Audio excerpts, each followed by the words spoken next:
Everybody out there, how you doing? It's Trent Austin from Austin Custom Brass.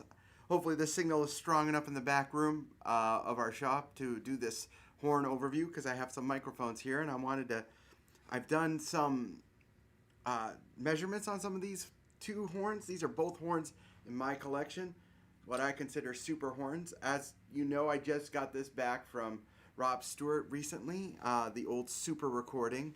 And I've had my old recording in my collection for some time now. And I was always wondering, and I've had people ask, like, what's the differences between the two? Why do people, like, I don't, like, treasure the super recording so much? What's going on? But so first and foremost, I'll play a little bit on each one of these, and you can ask for any song requests, and I'll play them on both horns so you can see and hear the differences. This is lo-fi audio, but I'll play a couple things on this. So first I'll start with the recording and then move to the super recording. Then I have a whole bunch of specs and everything to share with everybody. So you definitely want to stay tuned.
Just joining, we're going to do a side-by-side comparison of two amazing trumpets in my own collection. These are actually not for sale.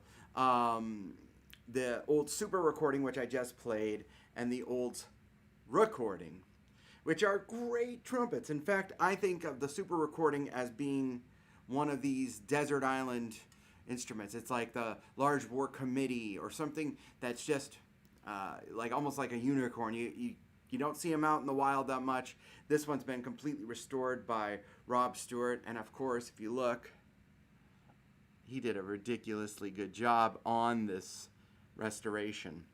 The first thing you'll notice is this sleeved lead pipe. Now,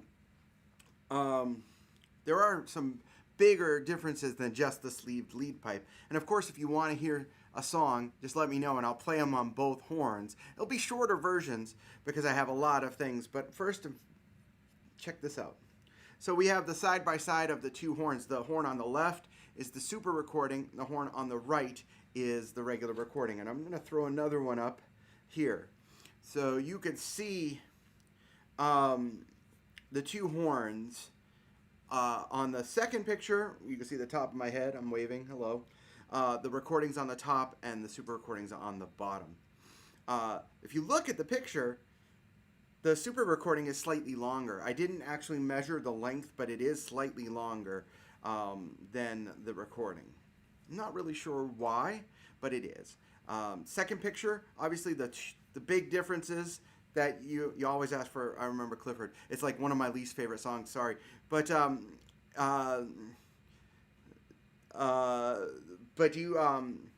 you see the biggest difference. The single biggest difference is that the recording has a tuning trigger on the third valve, and the super recording has an adjustable ring. So let me get rid of these. I'll keep the one side by side up. So yeah, you would say, wow, one of the world's most expensive trumpets has that ring on it. How is that possible? Another thing you'll see, and I'll zoom in a little bit here. Hold on a second. I'm trying to do things with 17 hands here. You'll see that the bell on the super recording has a garland, nickel garland. Some might be brass garland, depending on the era. And also, some super recordings did not have the sleeved lead pipe. So they were transitioning to this design, I think. There's a there are big differences here.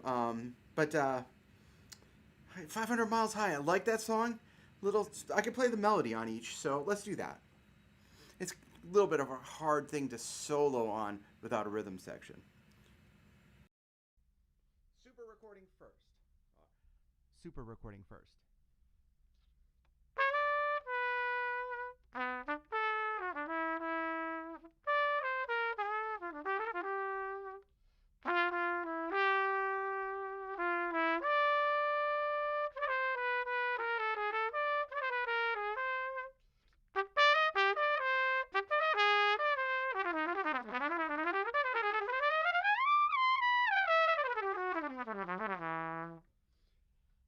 And then if I switch,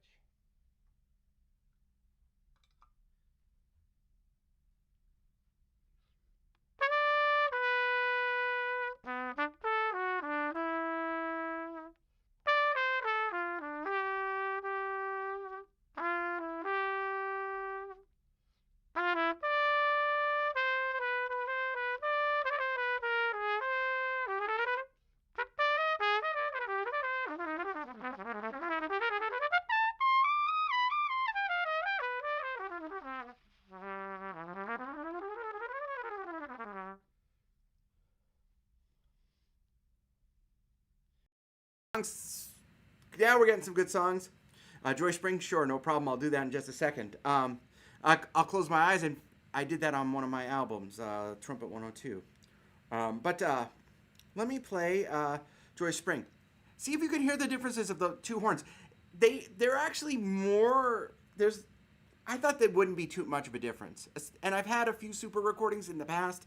I've had a super recording I sold to a very good friend, and I've had a couple others in the shop, and we actually do have one more that we're going to get restored. But once I had a great recording, and it's taken me maybe 10 or 15 years to find a great one.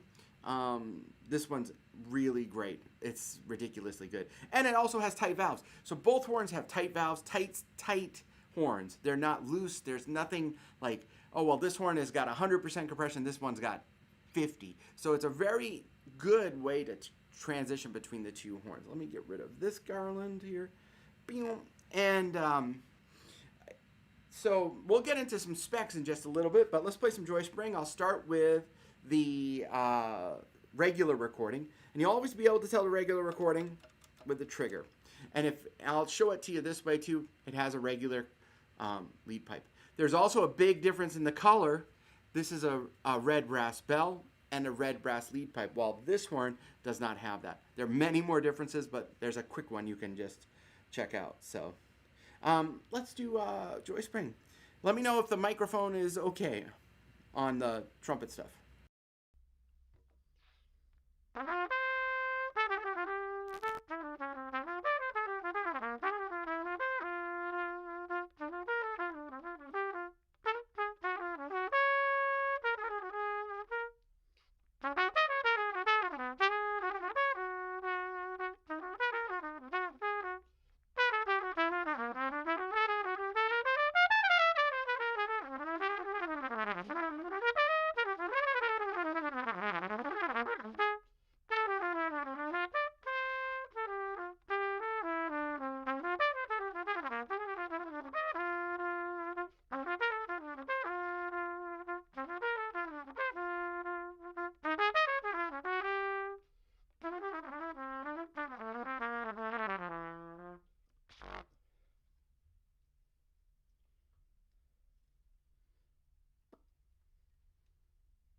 talking mic. So, do you hear a difference? You know, other than my chops are not fully awake yet, I hear that difference. But, and the mouthpiece is a 5B, so in case you're wondering. I'm not going to switch mouthpieces on this, even though I can play some pop stuff on this mouthpiece. It's actually a really fun mouthpiece to play in that register. So let's talk about the bore, because one of the things that I always, you know, there's all this folklore when it comes to the Olds trumpets. And while they say everything was spun on one bell mandrel, look at this bell and look at the taper right underneath my eyes especially, okay? This bell's bigger. This bell is bigger. The curvature of the bell, let me show you the two bells here. Look at now the bell bow. Slightly different. The length between the two bells is slightly different as well. I could measure that if you wanted. I have some other measurements that I want to show you. Obviously, the materials are different, but we were going to talk about bore, because people say, oh, bore size, that's the most crucial element of a trumpet. I'll disagree, although it does play a huge role in how an instrument plays and responds. Bore size is not the end-all be-all factor. The case in point right here is the Constellation of Kahn's era, which was a small bore, and people said, oh, this is really open, because the body compensates for resistance one way or another. So what do you guys think? Actually, before I put them up, do you think the bores are the same? Do you think they're different? What do you think? I mean, I can watch your comments here, which is great, and I also have a couple of my guys monitoring this video. What do you guys think? It's great to chime in. In the meantime, I'll close my eyes while you guys think. The question is, what do you think the bore sizes of these horns are? Is the old recording a larger bore? It sounds darker, right? Is the super recording a smaller bore? It sounds brighter. Are they the same bore? This could be a trick question. So I'm waiting for you to answer that. So I'm going to play. I'll close my eyes, starting with the old super recording, because it's in my hand. I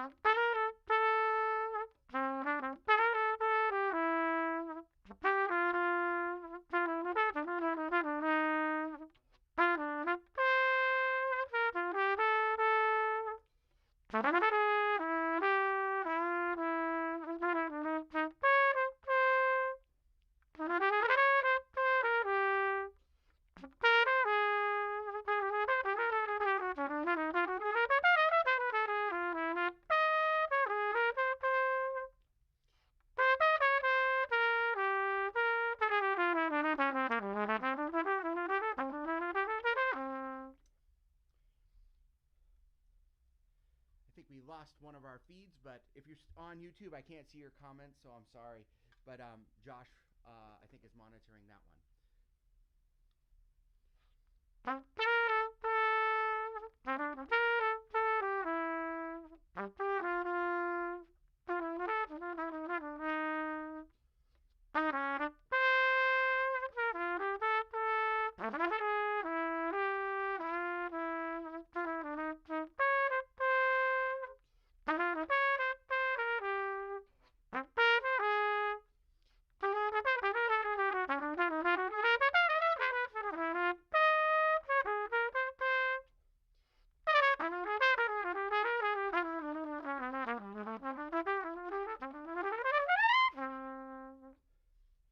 Cool, we got some comments here. Now, Sam, Bruce, and Jim, which one are you talking about? Because I don't know. Which is which? Are they the same bore? These are important things, because we could talk about the feel and the way the horn responds, but also it's a direct relationship to what you probably are hearing on the other side of the microphone. So we have some votes that they're probably the same. One says smaller bell and bore, both 460, I think. And I think, remember, there's the history of Olds. The person you want to go to, again, is Rob Stewart, who restored my super recording.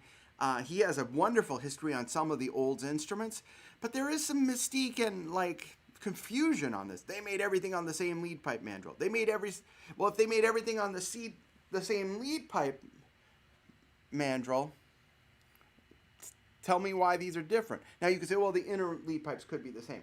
And they could be, but they're not. These are search your specs online. No cheating. No cheating. From your ears, the sound perspective that you might hear is that this horn, the regular recording, is probably, if they're different, we'll say, has a larger bore, right? I don't know. It sounds darker. It sounds richer. It has this fullness to it. So you say, oh, well, it's brighter. The super recording's brighter because it's a smaller bore. There are a couple things that tell this horn's, you'll hear the brightness from the following. This following, we're not sending anything in the mail today. Actually, we are. Thanks to Kyle. He's in the back room shipping out orders. Thank you very much. This is the weight of this horn. That's the weight of the recording. 2 pounds, 6.4 ounces. Kind of cool. It's a little heavier than a Bach if you think about what a Bach is. There's Bachs range. Everything is handmade. It will range in weight. But there you go. So now you say, what's the weight of the super recording? It's a brighter horn. So a brighter horn probably is going to mean it's lighter. And I can actually come over here. I can come over here and talk. You can see me. Hey. So that horn's 2 pounds and almost 2 ounces. So there's almost, I'm going to get rid of that, a 5 ounce difference in the weight of the horns. That's humongous in a trumpet. Think about it. Think about the tubing. There's the same tubing, yet the horn is dramatically lighter. Lighter horn, brighter sound. That's pretty much the general consensus. Now, there are darker horns that can be brighter, maybe if they have some different taper to the bell or other things that are changing that up. But in general, a darker horn is going to be the heavier horn. It's not necessarily a denser material, although the red brass does have a different response when it comes to the acoustical properties of this. I'm going to just open up my YouTube page to see about any comments that might be coming down the line. So, or Josh, if you see comments that I'm not seeing here on my chat bot, just send them to me via Slack. Okay, cool. There's part of the weight of the additional weight. This guy, the trigger assembly, adds a ton of weight. Why do you think some manufacturers don't make third valve water keys? It's not because they can't. That's silly. They're great manufacturers. They can make it. They believe that putting weight right there changes the way an instrument plays. You'll also notice that both of my second valve crooks are inverted. I prefer how they play that way. That was a trick that Dave Rogers, great trumpet player in New York, showed me. It's silly, but some horns really respond better by doing that. So, the weight difference, you hear it in the sound, no doubt. The playability does change. The horns play very, very, very differently. And I'm not sure which one I like better. I love both of these horns. They're incredible instruments. But there is a difference. So now, let's go to bore. I'll give you one last chance to guess before I do that reveal. What's the bore size? You got three choices. And we'll use the recording. Is the recording A, the same bore as the super recording? B, this is a larger bore? Or C, it's a smaller bore? A, B, or C? You can post your comments right here. And while you're doing that, I'm going to put a couple more pictures up so you can see the horns. Let's get rid of that one. Let's put this one. This is the regular recording body. You can see that that's the horn on the top. The recording body itself, I'm going to move that right here. And the recording body has that trigger. Has a little bit more nickel as well. Get rid of that. Here's the super recording. Oh, no, that's... Here we go. That's the super recording body. The super recording body is... You can see the valve cluster alone. I wish I could get that a little bit bigger for you. But the valve cluster on the super recording is slightly thinner walled. Everything on this horn actually is thinner walled on the super recording. The... let me get... Boop.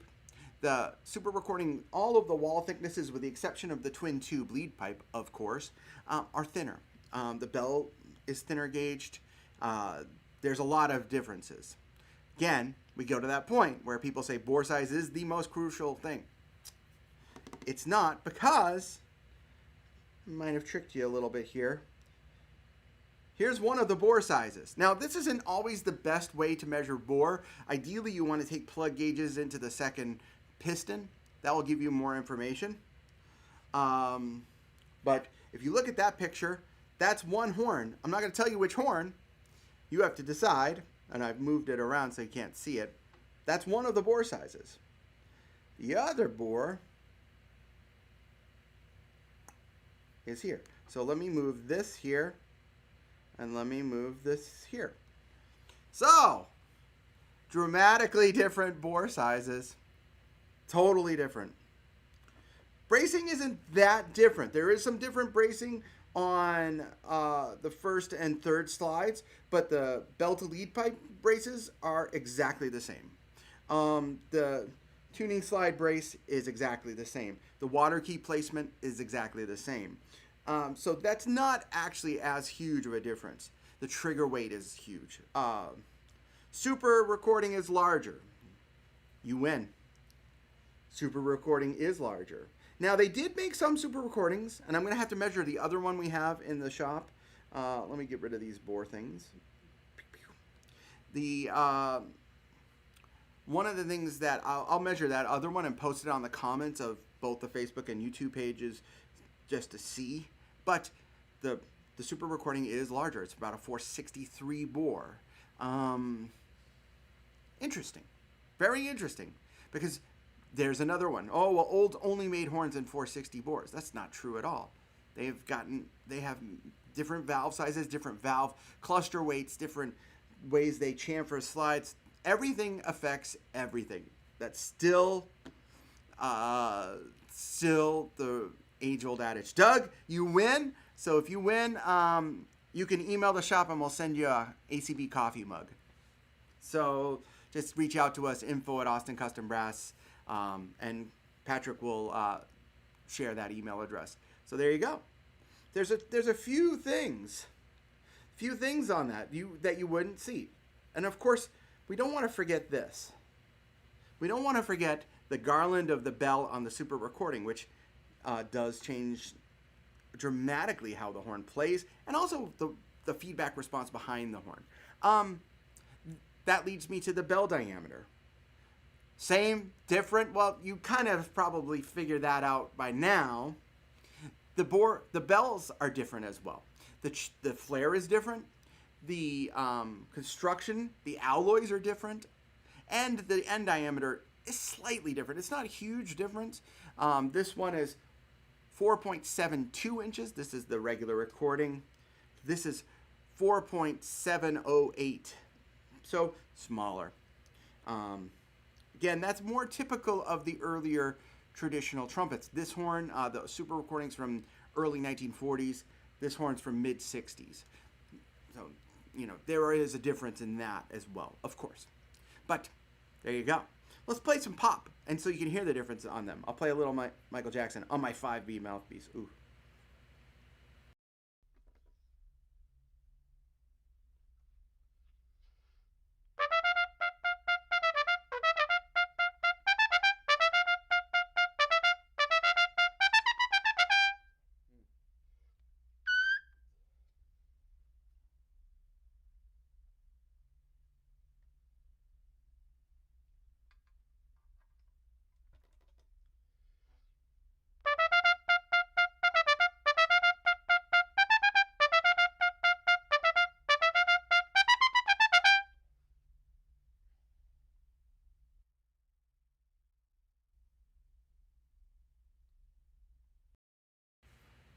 The quality is great. Olds until maybe the mid to late, the early 70s, we'll say. The quality of olds, definitely in the 60s, was still amazing. So that this I'm holding the wrong horn. This recording is the best example I have had. That's why I actually bought it. I had originally bought it to resell in the shop, but then when I played it, I was like, nope, that's coming home. And I do have a house rule, one horn in, one horn out. So when this horn came, I had to get rid of a really nice horn. I'm not going to tell you which one, but it wasn't an Adams, don't worry. But either way, I hope that's cool and you can hear that. I'm happy to play a few more things so you can hear the differences of the horns again a little bit. Let me play something like a ballad. Let me play Body and Soul, just the first A section on each one, starting with the super recording.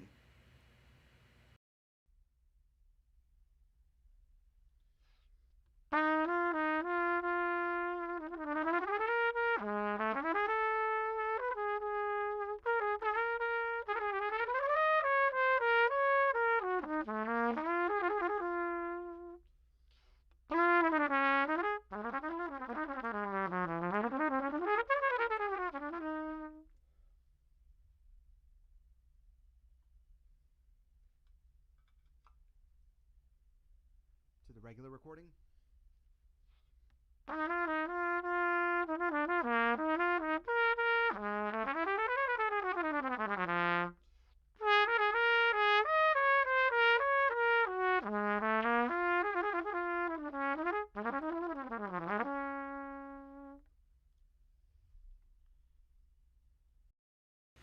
And to my ear, they sound completely different.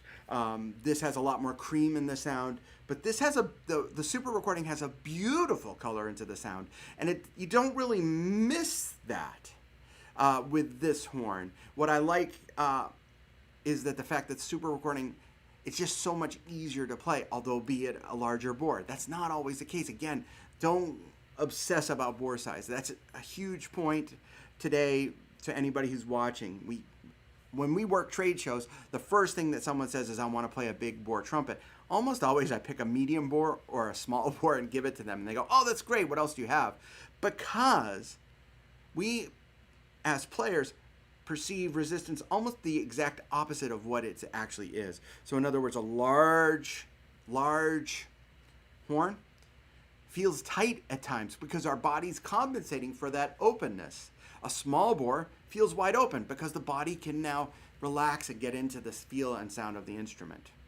You say, well, small bore horns don't have big sounds. Louis Armstrong had a gigantic sound, and the horn that is most famous of him playing had a 454, 455 bore, depending on the era of it, 453 to 455. So we can't obsess about thousandths of an inch here or there. Now, it does affect, everything affects it, but when you're trying a trumpet, the comfort level is huge. If you're concerned that it's not going to project, you want to maybe hear recordings of players play those horns. In general, this is another general thing that I say, a large bell is a more diffused and less projecting sound. You think about the sound leaving the bell, once it leaves this area, it disperses. So a more compact bell, even 1/10 of 1 inch, or even smaller than that, 1/100th of an inch actually, can make the big difference. I remember when Doc was working with Shires, we were talking about doing really, really precise things. We obviously did lead pipe differences in 1/2 of 1,000th of 1 inch on the lead pipe venturi. Huge effect. You don't believe it, but it does. That's why it's important to clean your horns, by the way, because a couple cheeseburgers and then your bore size is radically off. But everything affects it. You're talking about going from a 4.78 inch bell, which is kind of the standard, 4 7/8 inches is what a Bach trumpet is. And that's kind of what this trumpet is. Then you go to a 4 3/4 inch bell. That's not much of a big difference. Do the math, you will see not much, 4.8 to 4.75. huge difference in the way it plays. Like those bench trumpets have smaller diameter bells, they feel much more alive. Now, they're also much lighter. Hey! So there you go. The only problem you deal with light horns is that you lose a little bit of the stability in general of the playability. That's why manufacturers in the late 80s and early 90s went to these really tank-like trumpets, these heavy horns. Then companies like Adams started switching it a little bit further, where they went real heavy body of the trumpet, very light bell. So you get the best of both worlds. Everything will affect you as a player differently as well. So, everything I'm spewing out, take with a grain of salt. It doesn't mean that one thing's right or one thing's wrong. It could be just completely different. How about another song request? Anybody have a song request out there? And again, thank you for watching. As you can see, we are in the shop. Kyle's shipping. Josh, Patrick, and Chris are all telecommuting to keep everybody safe. We are not allowing appointments at this time, although we did a couple curbside pickups yesterday, and it's great to see our friends. We always go out there with masks, and we appreciate when you do as well. So the shop is as functional as we can be while maintaining the safety for you, which is obviously the most important issue. That's why we're doing a lot more of these videos. There are new mouthpiece overview videos on YouTube every day. Really good. I hope to have Kyle do another playing demo of his horn a couple weeks from now, because he's getting acclimated to his new instrument. Footprints, cool. Yeah. Again, no rhythm section, a little bit of a challenge. I'm going to play... Actually, you want to hear La Vie La Rose? Let me see if I can pop this in. This will be interesting if I can do it. Let's see. Now you're saying, man, this is boring. Someone wants to hear that I did for a friend's recording recently.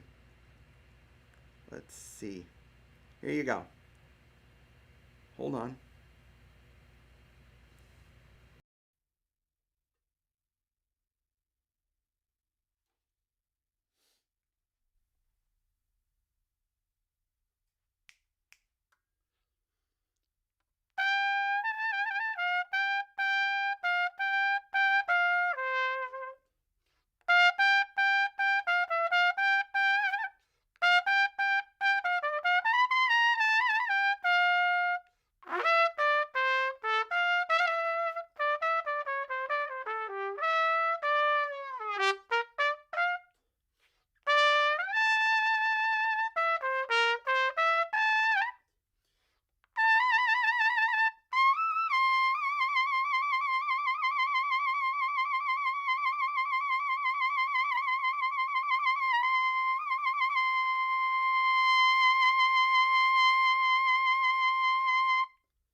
That was the old Super recording, very raw sound. Since then, I've actually tweaked the microphones to get a better sound in this space. If you don't know, we had a flood at our house, so my home studio got trashed.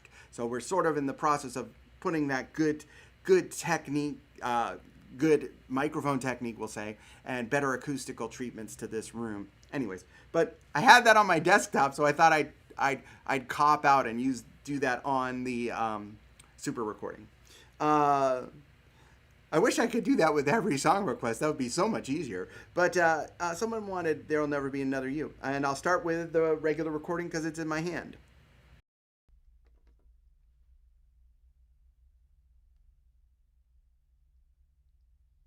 Oh, good question. Hold on.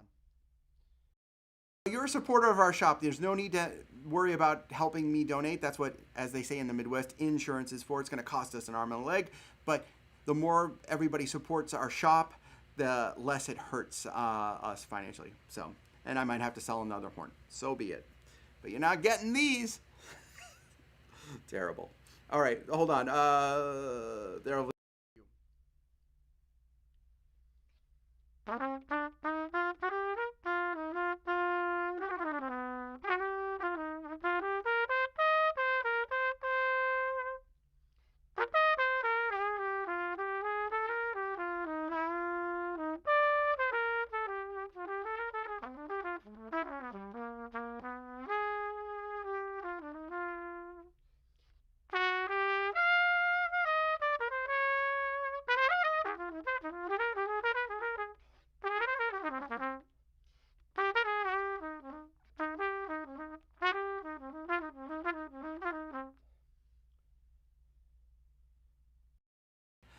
that's a hidden tune. Hopefully you know that one. So let me go to, based on the changes of There'll Never Be Another You. Now I'll play it on the super recording.